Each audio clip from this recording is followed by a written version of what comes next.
Imagine a city so powerful it held back empires for 1,000 years, until one spring morning in 1453, when the world changed forever.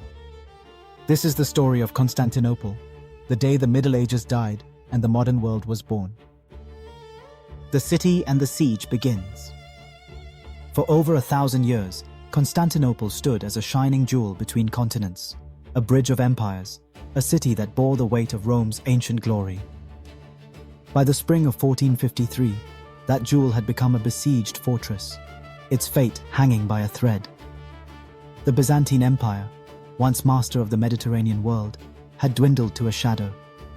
Its last hope was a city, its last guardian, an emperor, and its last defense, the walls that had defied centuries.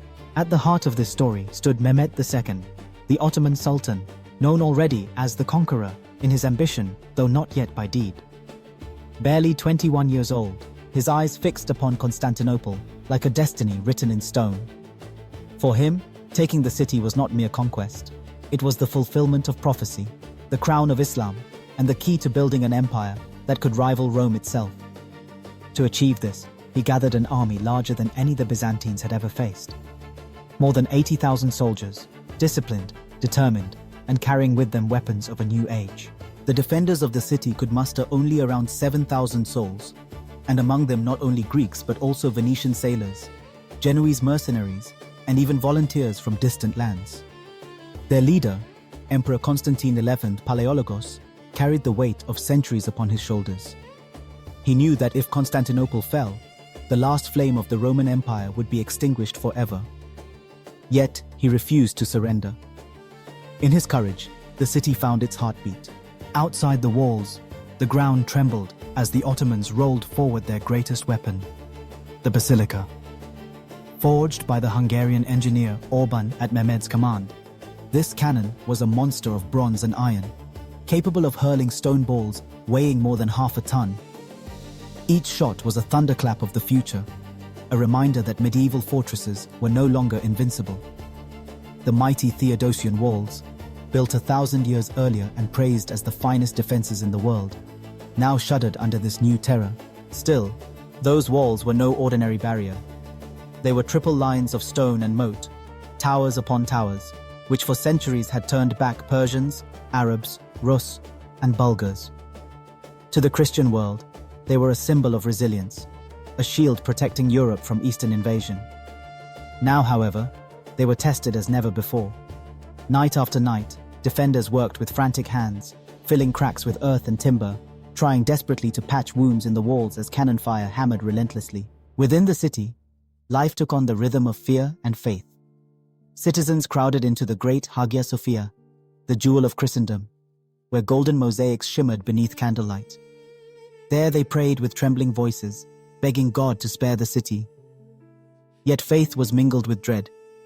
Food supplies dwindled, whispers of betrayal spread, and disease lurked in the shadows.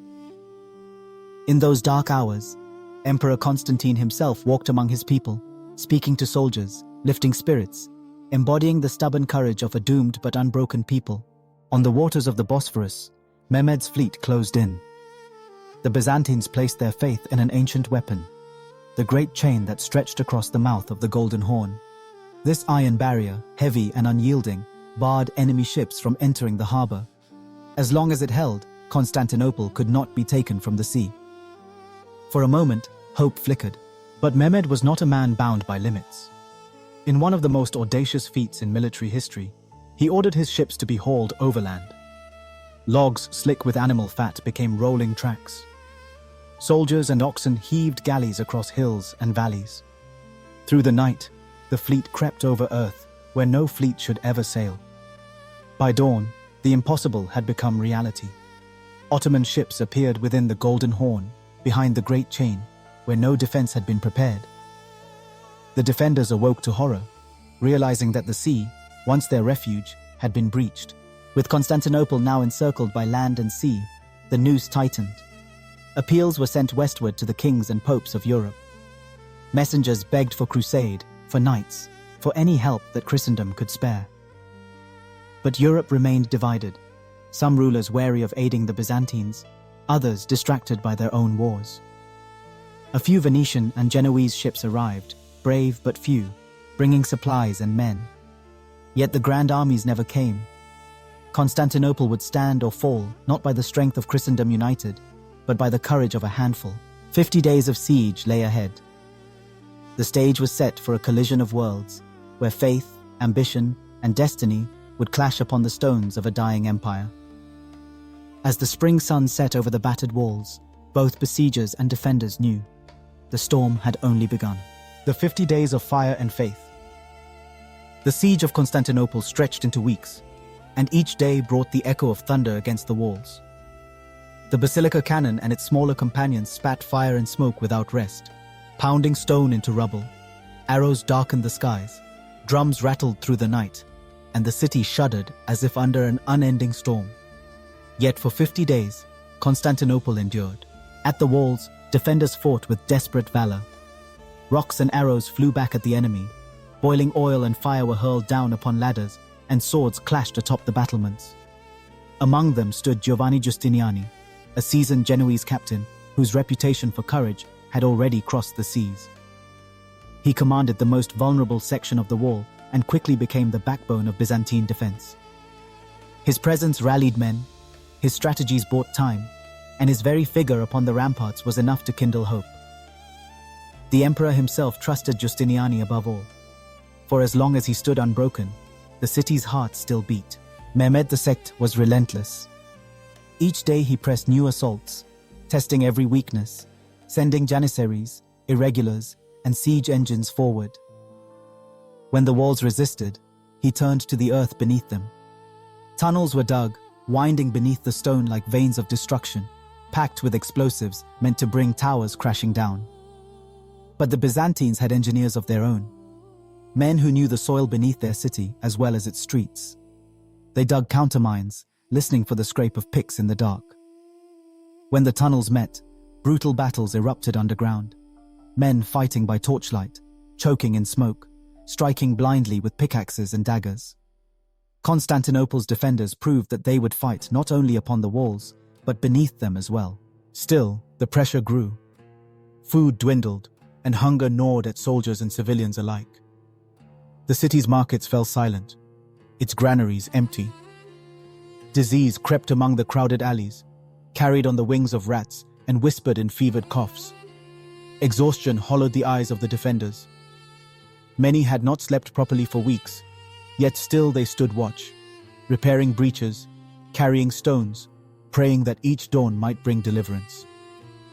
Inside Hagia Sophia, the faithful gathered constantly, their chants echoing against golden mosaics. Greek and Latin alike knelt together, differences forgotten in desperation. The sacred dome, glowing with flickering candlelight, became a vault of both fear and hope. Meanwhile, outside the walls, the Ottoman camp was a different world. There, morale surged with each passing day.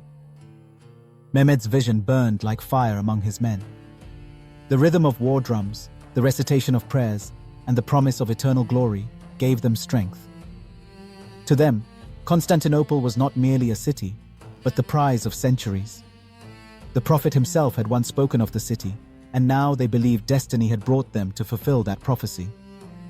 Within the Ottoman ranks, the energy was electric, swelling with the certainty of victory. For Emperor Constantine, the weight of command pressed heavily. He walked the walls, speaking with soldiers, sharing their hardships, reminding them that their struggle was not merely for a city, but for a legacy stretching back to Augustus and Constantine the Great. He carried himself with dignity even in despair, a symbol of Rome's last flame refusing to bow to darkness. To many, his courage was proof that the city could not fall easily, that the spirit of Byzantium was stronger than stone. But Mehmed was young, determined, and unwilling to wait. Each failed assault stoked his impatience. He knew that time could wear down the defenders as surely as cannon fire, but he craved a decisive blow. Scouts and spies reported every crack in morale, every shortage of supplies. He prepared carefully, pushing his army harder, reshaping his strategies.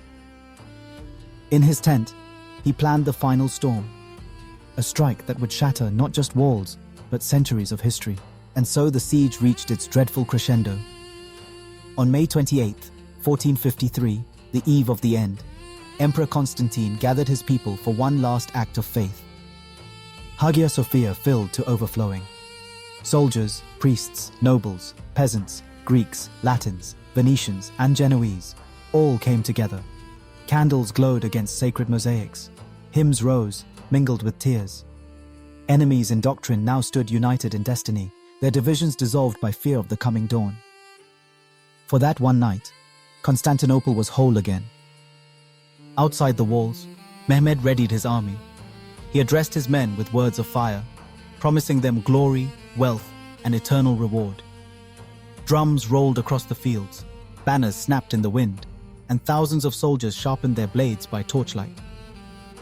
The air itself seemed to tremble, charged with the knowledge that history waited only for morning. As night fell, the city prayed and the camp prepared. Between them lay silence, heavy as the sky before a storm. Both sides knew what was coming. The siege had been long, brutal, and unyielding. But when the sun rose, only one empire would stand: the fall and the legacy. Before dawn on May 29, 1453, the earth trembled beneath the roar of drums and the cries of thousands. From the darkness surged the Ottoman host, wave upon wave, crashing against Constantinople's battered walls. Torches flared, arrows hissed, and the voices of soldiers thundered, "Allahu Akbar," shaking the night with both faith and fury. The first attacks were beaten back. The weary defenders hurled stones and fire, their arrows cutting down men on ladders. For a moment, the city seemed to hold. But Mehmed had not staked his destiny on chance. He sent forward the Janissaries, the elite core of his empire, men drilled to perfection, armored in discipline as much as steel. Their advance was different, methodical, unstoppable. They pressed into every breach, their formations tightening where others faltered, their resolve unmoved by the slaughter around them. On the walls, Giovanni Giustiniani fought with the same courage that had sustained the city for weeks. But fate struck cruelly. He was grievously wounded by a cannon fragment. As he was carried from the walls, panic rippled through the defenders. Morale, already frayed, now collapsed. Many believed the city doomed without him. And Mehmed seized the moment. Chaos spread. Amid the desperate fighting, a small postern gate, the Kirkoporta, was left unguarded. Ottoman soldiers found it and poured through. From that crack in the defenses, the tide flooded inward. Byzantine soldiers, exhausted and outnumbered, could not seal the breach. Soon, Ottoman banners rose above towers that had once defied the world. In the heart of the struggle, Emperor Constantine XI refused to flee. Sword in hand, he fought among his men, casting aside his royal mantle to die as a soldier. Witnesses say he vanished in the crush of battle, his body never found. To some, this was tragedy. To others, legend. The last emperor of Rome disappeared not as a ruler in exile, but as a warrior in his city's final hour. His name passed into memory as the last Roman, a monarch who chose death over surrender. The fall of Constantinople was swift once the walls broke. Ottoman troops stormed through streets and squares, citizens fleeing in terror. Many crowded into Hagia Sophia, that great church of Christendom, seeking sanctuary. But the doors were thrown wide, and Mehmed's soldiers entered. Soon after, Mehmed himself rode triumphantly into the city. He forbade destruction of the church, ordering it instead to be transformed into a mosque, a symbol of victory and rebirth under the crescent. With that, 1,000 years of Byzantine history ended in blood and fire. But in death, Byzantium passed something on. For Mehmed, the conquest was more than victory. It was destiny fulfilled. He declared Constantinople his capital, renaming it Istanbul. From its strategic walls, the Ottoman Empire would grow into a superpower, ruling lands across 3 continents. To his followers, Mehmed was now not only Sultan, but Caesar, heir to Rome itself. For Europe, the shock was seismic. Kings and popes mourned the fall, fearing Ottoman armies would soon march deeper into Christendom. Yet the fall of Constantinople also unleashed unintended consequences. Greek scholars fled westward, carrying manuscripts of ancient wisdom. Their knowledge fueled the spark of the Renaissance. The loss of overland trade routes to the east drove explorers to the seas, ushering in the age of discovery. Columbus himself sailed decades later under maps shaped by this catastrophe. For now, the world held its breath.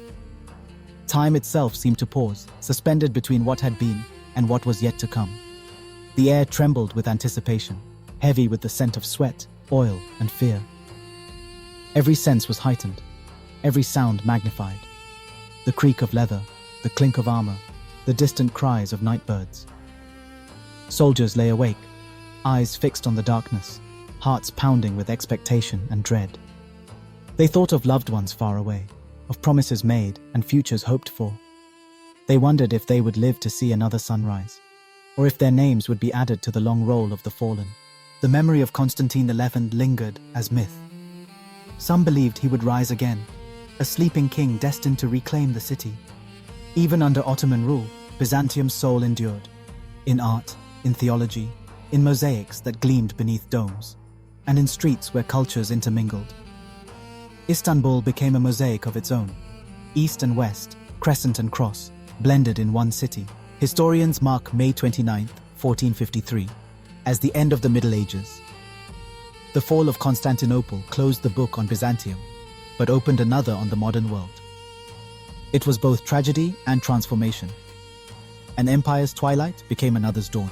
Mehmed the Conqueror walked through the conquered streets, marveling not only at his triumph, but at the beauty he sought to preserve. He repopulated the city, restored its markets, rebuilt its districts. What was once the queen of cities would remain a queen, though her crown now bore a new symbol. In the end, the fall of Constantinople was not a single event, but a turning point in human history. It ended Rome's last heir, shattered Christendom's shield, and unleashed new currents that would shape the centuries to come. From its ruins rose the Ottoman dream, vast and enduring. And from its loss, Europe turned outward, toward oceans and new worlds. History remembers it as both an ending and a beginning. A moment when the stones of a city echoed with the clash of civilizations, and the world itself seemed to shift. On that fateful day, May 29, 1453, the walls of Constantinople fell forever. But the legacy of Byzantium, of courage, faith, and transformation, would live on.